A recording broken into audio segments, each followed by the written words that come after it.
Kuala Lumpur, seat of Malaya's central administration, is a prosperous, bustling city, unlike most other Asian capitals. It is a well-run, modern, clean city, whose fanciful architectural styles vary from mosque-like office buildings to Victorian gingerbread buildings. Soldiers from England's Worcestershire Regiment crowd the sidewalks, with people from every nation in the East. Here in the heart of the city, dominated by this memorial to empire builder Sir Frank Swettenham, life is as relaxed as one chooses to make it. Some of Kuala Lumpur's residents prefer to take things as they come.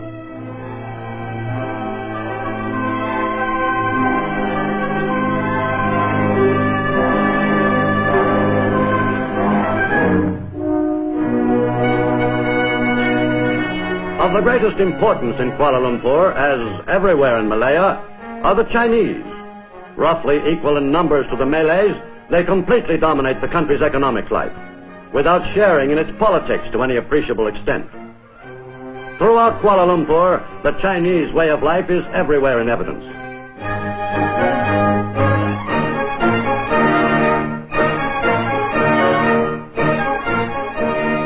The Malay-Chinese conflict is the root of Malaya's problems today.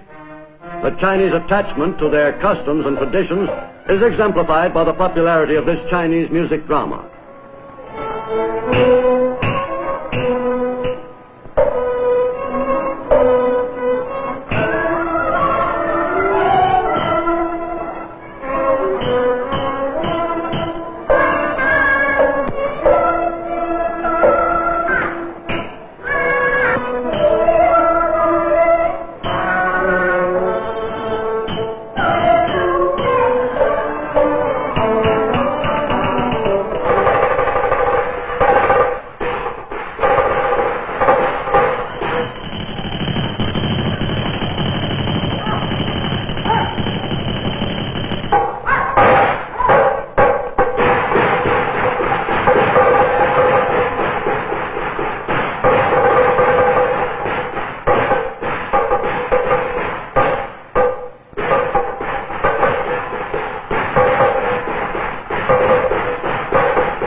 Today, responsible Malay and Chinese residents of Kuala Lumpur are working with the government to convince their followers that both sides will profit from an equally shared Malayan citizenship. Kuala Lumpur's European population is small compared to its Asian inhabitants.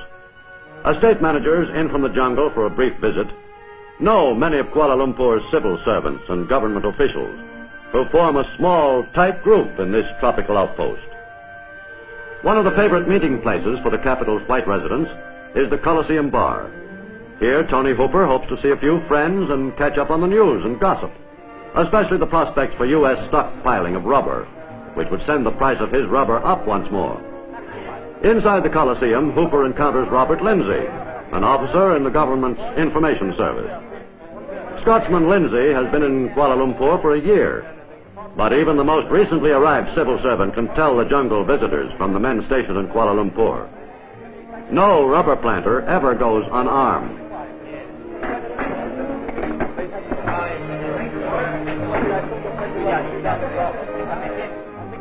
Lindsay plans to spend a few days at Fraser's Hill, a comfortable resort hotel 66 miles from Kuala Lumpur in the jungle. The woods and the edge of the jungle outside the city still harbor some communist guerrillas. Although the underbrush has been carefully cut back from the winding road to prevent a close-range ambush, the car bearing Mr. and Mrs. Lindsay is convoyed by armored vehicles on the alert for signs of trouble. The convoy must slow up at each hairpin turn, making it an easy target for terrorists. On this road, Malaya's last High Commissioner was ambushed and killed on his way to Fraser's Hill. The Lindsays arrived safely at the Maxwell Arms, the Fraser Hill English-style pub. The entire club is in the middle of primitive jungle, undisturbed for centuries. Yet the pleasant cottages and well-kept golf course have the quiet suburban atmosphere of any American country club on a summer weekend.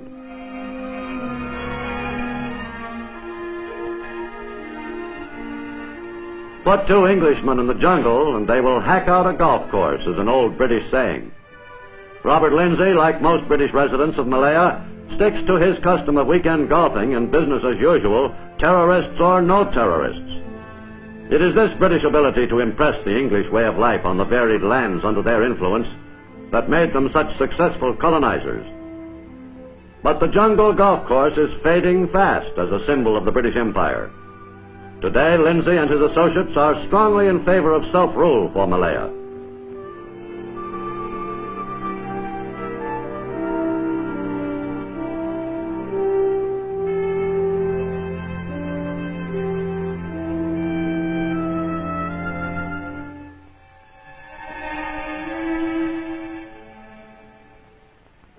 Visible proof of Britain's changing attitude are Kuala Lumpur's once exclusive clubs.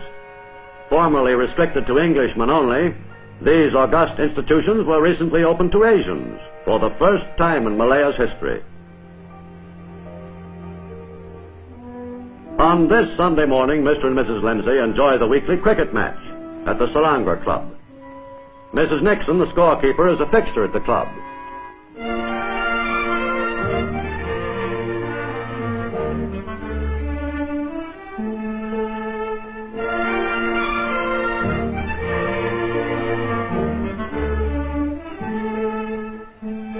The order to admit non-Europeans to what once was the stronghold of British colonialism was a revolutionary move, but the majority of resident Englishmen supported it wholeheartedly.